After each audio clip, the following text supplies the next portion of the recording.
Shattered Silence, A Journey of Survival and Healing, by Nanice Munoz, formerly Nicola Nooks. Chapter 8. Introduction to the Visa and the Need for a Safe Haven. I had dreamed of a life beyond the confines of my reality for as long as I could remember. But the opportunity to go to the United States always felt like a distant hope, something I barely dared to imagine. When the chance finally came, I had no money saved, no concrete plan, and no clear direction. What I did have was faith, and that faith had always been my source of strength. I trusted that God's plan for me would unfold in His time. But this moment felt different, urgent, monumental, and impossible to ignore. The day before my interview at the U.S. Embassy, my emotions were a whirlwind of excitement and anxiety. I trusted God to guide me, but I couldn't shake the enormity of the step I was about to take. That night, I prayed with everything I had, asking God to show me whether this was truly His will. As a prophetess, I knew the Lord often spoke to me through visions, and that night He gave me one. In the vision, I was at the U.S. Embassy and my visa was approved. While the finer details of the vision have faded over time, the clarity I felt in that moment remains vivid. I knew without a doubt that I would receive the visa. The next morning, as I stood in line at the embassy, anticipation weighed on me like a heavy cloak. The people around me exuded nervous energy. Some walked out of the building with defeated expressions, their slumped shoulders telling stories of rejection. Watching them stirred the fear that lingered quietly in my mind, but I refused to let it take hold. I clung to the vision God had given me and the peace that had settled in my heart. I reminded myself that God had a plan, and that this moment was part of it. I shifted my focus away from the anxiety surrounding me and chose instead to trust that He would make a way. When my turn came, the experience felt almost surreal. The officer barely asked me any questions. She glanced at my documents, exchanged a few brief words with me, and then handed me the visa. I had braced myself for a challenging, even grueling interview, but the process was smooth and effortless. In that moment, I could feel God's grace covering me. His provision and faithfulness left me in awe. My joy didn't end there. At the time, I had been preaching regularly on an overseas prayer line, and during one of those sessions, I received an invitation to attend a conference abroad. To my amazement, they even offered to pay for my travel expenses. It felt like divine confirmation of everything I had been preparing for. For years, I had been receiving prophecies about traveling overseas. One prophecy in particular had stayed with me. It said that after I graduated from university, I should prepare to leave my home country. Those words had resonated deeply, and now they were beginning to materialize in ways that felt both miraculous and humbling. I didn't know exactly how it would all come together, but I trusted God completely. As I prepared for this next chapter of my life, I began to give away my belongings. I didn't want to be burdened by unnecessary expenses back home, especially since I only had a visitor's visa, which limited my stay in the U.S. to 6 months. I was determined to save every bit of money I could for the journey ahead. Paying rent simply wasn't an option, so I made the decision to part with most of my possessions, keeping only a few essentials. This act of letting go, while practical, also felt symbolic. It was a step of faith, an acknowledgement that I was ready to leave behind the familiar and step into the unknown. For a time, I stayed with a male friend while I waited for everything to fall into place. However, the arrangement quickly made me uncomfortable. As a Christian, I firmly believed in the scripture that calls us to abstain from all appearance of evil. I knew that staying with a male friend, no matter how innocent the circumstances, didn't align with my faith. It weighed on my conscience, and I felt convicted to find another place to stay. That's when I decided to ask my mother if I could stay with her until I left for the U.S. Asking her was not a simple decision. My relationship with my mother had always been complicated, and I knew this request could reopen old wounds. But I also knew I couldn't let fear dictate my choices. I placed my trust in God, praying fervently before approaching her. I believed that if it was His will, my mother would agree. And so, with a mix of hope and trepidation, I prepared to ask for her support. The conversation with my mother. A few days after I received my visa, I went to my mother's house to share the news with her. I didn't feel the need to make a grand announcement. Instead, I simply told her that I had received the visa.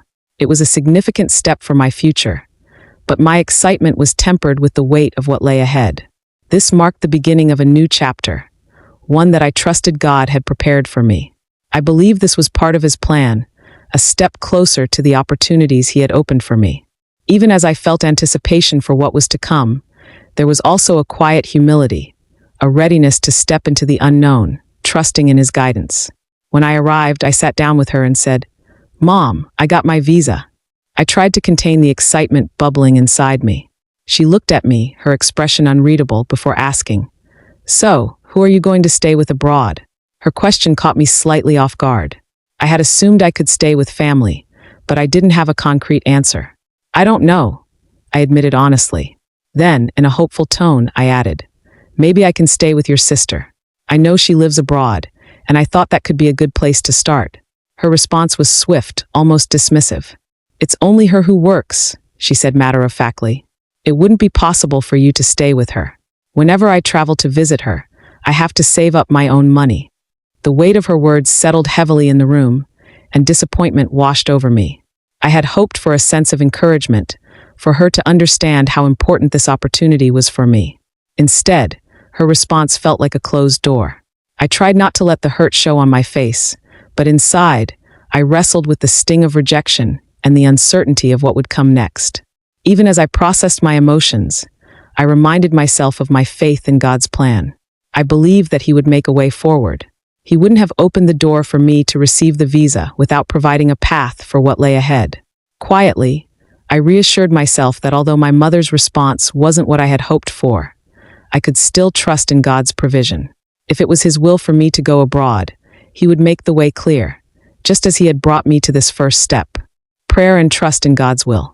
Before I approached my mother, I took a moment to pray. It was a quiet, deeply personal prayer, seeking God's guidance amid the uncertainty of my situation. I had already taken a leap of faith by trusting Him to open the door for me to receive the visa, and now I needed to lean on Him once more for the next step. In that moment, I felt a profound sense of reliance on His will, trusting that if this was part of His plan, He would make a way forward. I prayed earnestly, pouring my heart into every word. "Lord, if it's your will for me to stay at my mother's house, let her say yes. But if it's not your will, let her say no." It was a simple prayer, but it carried the weight of my hopes and fears. More than anything, I wanted to ensure that whatever happened, I was aligned with His greater purpose for my life. I wasn't asking for my desires to take precedence, but for His will to unfold in the way that was best for me. Though uncertainty loomed, I was overcome by a sense of peace that softened my anxiety. I didn't know what her response would be, but I believed that if God wanted me to stay with her, He would move her heart to say yes. If not, I resolved to accept it, trusting that He had already prepared an alternative path for me. When the moment came to ask my mother if I could stay with her, I was filled with hope, yet the possibility of rejection weighed heavily on me. It was a vulnerable question, one that stirred a quiet storm of emotions. For someone who had been independent for so long, asking for help even from my own mother felt almost foreign. It wasn't just about finding a place to stay. It was about finding a refuge, a place to feel safe and supported as I prepared for the next chapter of my life. I could feel the remnants of my prayer lingering in my heart as I spoke to her. "Mom," I said, summoning all the courage I could muster, "can I stay with you for a few weeks so I can save up money to travel?" My voice carried an unspoken plea for more than just a roof over my head. I was asking for emotional shelter, for a sense of connection as I faced the unknown. When she said no, the words didn't cut as deeply as I thought they would. There was no sharp sting of rejection. Instead, I felt a quiet assurance, a knowing that God's plan was unfolding as it was meant to. Her refusal wasn't a setback, it was a redirection. I realized in that moment that His will was already at work, paving the way for something I couldn't yet see. Rather than bitterness or hurt, I felt a calm understanding. This was His answer, and I trusted it. The path before me was still unfolding, and though it wasn't the one I had envisioned, I knew it was the one He had prepared for me.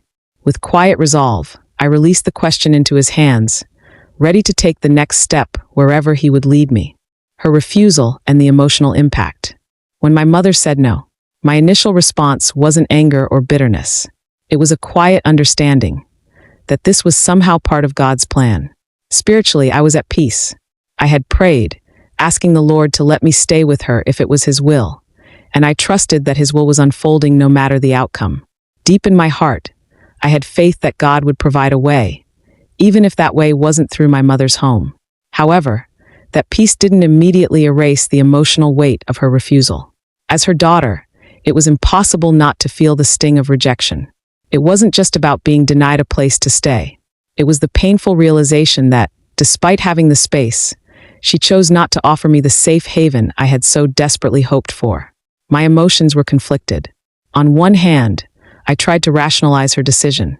Perhaps her refusal was influenced by practicalities or circumstances I couldn't fully understand. But on the other hand, as her child, I couldn't ignore the deep ache of wanting her to extend a gesture of kindness and compassion in my moment of vulnerability. This wasn't merely about finding a roof over my head. It was about longing for her to create a space of safety, warmth, and understanding during a pivotal time in my life. Instead, I was left to face the uncertainty alone, when all I wanted was her support. Deep down, her refusal felt personal. It left me silently questioning whether she truly cared about my well-being. I didn't want to dwell on that thought. It was too painful to confront fully, but it lingered in the back of my mind, shaping how I processed the moment. The emotional conflict was heavy. I had built up an expectation, one rooted in the hope that a mother's love would naturally extend to me in my time of need. I had worked hard to reach this point in my life, completing my university degree, attending personal development classes, and striving for independence. Yet here I was, humbling myself to ask for a small act of kindness, a temporary place to stay while I prepared for the next major chapter of my life. Her refusal wasn't just a denial of housing. It was a denial of the comforting, unspoken reassurance I had hoped for as her daughter. And while I understood that this wasn't necessarily a rejection of me as a person, the absence of that gesture still cut deeply. The path forward, seeking help from a friend. After my mother's refusal, I found myself grappling with the daunting task of figuring out my next step. While I held tightly to my faith that God would provide, the weight of the situation began to settle on me. I didn't have the resources to pay rent while also saving for my journey abroad, and I needed a temporary place to stay. It was a difficult position to be in, but as He always does, God made a way. A dear friend from university, who had witnessed my character and values over our 5 years together, shared my situation with one of our former classmates. That classmate, now living in Canada, felt moved to help. Remembering the faith and integrity I had shown back in university, she contacted her brother in Jamaica, explained my circumstances, and asked if he could offer me a place to stay. She even vouched for me, telling him that I was a trustworthy person and someone deserving of their kindness. Her brother, who lived with his wife and children, agreed to help. Despite their limited space, they made adjustments to accommodate me. In an extraordinary gesture of generosity, the wife moved their children into her and her husband's bedroom, so I could use the children's room. It was a kindness I hadn't expected, and I was overwhelmed with gratitude for their willingness to disrupt their lives to support me. During my stay, I was mindful of being a respectful and low-maintenance guest. I knew my presence had altered their routine, but they treated me with warmth, patience, and grace. Often, I found myself reflecting on how God had orchestrated this outcome through people who barely knew me. It was a poignant reminder that even after my mother's refusal, I was never truly alone. God was working behind the scenes, through the hands and hearts of others, to provide for me in ways I could never have anticipated. This experience also underscored the importance of character and the lasting impressions we leave on others. My friend's willingness to vouch for me, and her brother's decision to open his home, were testaments to the relationships I had nurtured and the values I had lived by. They had seen me fasting, praying, and working diligently at university, and it made a difference when I needed help the most. While staying with them, I kept my focus on preparing for the next phase of my journey. Every dollar mattered, so I was careful with my spending, knowing how critical those savings would be when I arrived abroad. The situation wasn't ideal, but I was determined not to impose more than necessary. It was a temporary solution, one that allowed me to continue moving forward. Looking back, I see how God used this experience to teach me about humility, gratitude, and the unexpected ways He provides. Sometimes the help we need doesn't come from the people or places we expect, but it comes all the same. living with strangers and learning to trust again. Staying with strangers was an experience I never anticipated, and it brought a whirlwind of emotions. On one hand, I was profoundly grateful for their kindness. A family I had never met was willing to disrupt their own lives to provide me with a safe place to stay. I recognized the sacrifices they made and felt humbled by their generosity. On the other hand, I couldn't ignore the unease of living in someone else's space. I was acutely aware of my role as a guest and didn't want to overstep any boundaries or impose. Trusting people I barely knew required a leap of faith, and while I leaned on God for strength, I also had to confront my own reservations. The first few days were the hardest. Everything felt foreign. The layout of the house, the family's routines, even their way of communicating. I made it a point to stay out of the way, showing my gratitude in every small way I could. The wife, who had so generously given up her children's room for me, was kind but understandably protective of her space. I noticed the quiet sacrifices they were making, and it humbled me deeply. It reminded me that God often works through people, using them as instruments of His grace in ways we least expect. As time passed, I began to adjust to the household rhythm. The little boy was lively and energetic, while the little girl came across as quieter and more well-mannered. He connected with me right away, ready to play, while she needed a bit more time to feel comfortable. But in the end, she did, bringing unexpected moments of joy. The little boy, in particular, would eagerly seek me out to play, his energy and enthusiasm, a welcome reprieve from the heaviness of my thoughts. His older sister, more reserved at first, observed me quietly before gradually opening up. Their unique personalities helped me feel more connected and made the transition easier in ways I hadn't anticipated. The husband remained polite and respectful, and as the wife saw how considerate I was, she too began to feel more at ease. I realized that trust isn't something immediate. It's built slowly through small moments of kindness and mutual understanding. This experience challenged me to let go of my pride and embrace vulnerability. Relying on others, especially people I had never met before, was not easy. Growing up, I was taught to be fiercely independent, to work hard and carve out my own path. But here I was, in a position where I had to accept help. At first, it felt like a personal failure, as though needing others somehow made me weak. Yet, as the days turned into weeks, my perspective began to shift. I realized that accepting help takes courage. It takes strength to admit you can't do it all on your own, and even more strength to trust that others won't let you down. Living with this family taught me resilience in ways I hadn't expected. I had to adapt to a new environment, adjust to their way of life, and respect their household dynamics, all while staying focused on my future. It wasn't easy, but it shaped me into a stronger, more adaptable person. I came to trust not only the people around me, but also God's provision. This experience reinforced my belief that He places people in our lives for a reason, even if only for a season. Most importantly, my time with this family reshaped my understanding of trust. Trust isn't about blind faith. It's about taking small, intentional steps forward, even when you're unsure of the outcome. It's about seeing the goodness in others and recognizing that we are all interconnected in some way. By the time I left, I realized I had gained more than just a temporary place to stay. I left with a deeper sense of gratitude and a renewed belief in the kindness of others, a reminder that even in moments of uncertainty, God's grace is always present. Reflecting on God's timing and provision. Looking back on this chapter of my life, I can see clearly that God's timing and provision were perfect even when I couldn't fully grasp them in the moment. At first, my mother's refusal to let me stay in her home felt like a closed door. While I leaned on my faith and trusted that her no was part of God's plan, it didn't completely erase the emotional sting.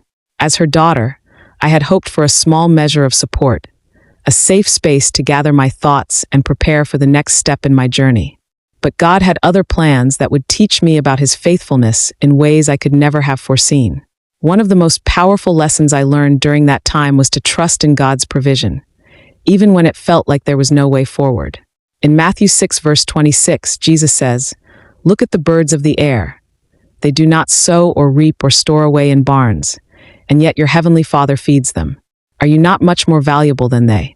This verse resonated deeply as I reflected on how He provided for me. I didn't know where I would stay or how I would navigate this uncertain season, but I trusted that the God who cares for even the smallest sparrow would not abandon me.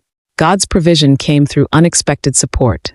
A college friend saw my need and stepped in to help, and her brother's family welcomed me into their home despite the disruption it brought to their lives. These acts of kindness reminded me that God's blessings often come through people. At first, I focused on what I didn't have, but over time, I began to see how God was working behind the scenes, orchestrating everything for my good. This experience also taught me the value of waiting on God's timing. In Isaiah 40 verse 31, we're reminded, "But those who wait on the Lord shall renew their strength. They shall mount up with wings like eagles. They shall run and not be weary. They shall walk and not faint." In my impatience, I wanted a solution to appear immediately, one that was comfortable and predictable. But God's ways are higher than ours, and His plans are always better. The delays and detours were part of a greater purpose, one that stretched my faith and strengthened my resilience. The pain of rejection was real, but it was also necessary. It forced me to depend on God in ways I hadn't before. If my mother had said yes, I might have missed the profound lessons I learned about trusting Him completely. I might never have experienced the beauty of being helped by strangers or the humility that comes with accepting grace from others. Romans 8 verse 28 became my anchor during this time. And we know that in all things God works for the good of those who love Him, who have been called according to His purpose. Every closed door, every disappointment, and every moment of uncertainty was part of a greater plan. What felt like rejection was, in reality, redirection. God was aligning everything to lead me toward the future He had prepared for me. Now, as I reflect on this season, I am filled with gratitude, not just for God's provision, but for the lessons of faith, patience, and trust. I've come to understand that His timing is always perfect, even when it doesn't align with my expectations. He sees the bigger picture, and if we trust Him, He will always guide us to exactly where we're meant to be. Conclusion: embracing growth through faith. As I reflect on this chapter of my life, I can now see how every trial, every tear, and every unanswered question served a purpose in shaping who I am today. At the time, my mother's refusal to let me stay at her home felt like another closed door, a moment of deep disappointment in a life that had already seen its share of hardship. But in hindsight, her no wasn't a rejection.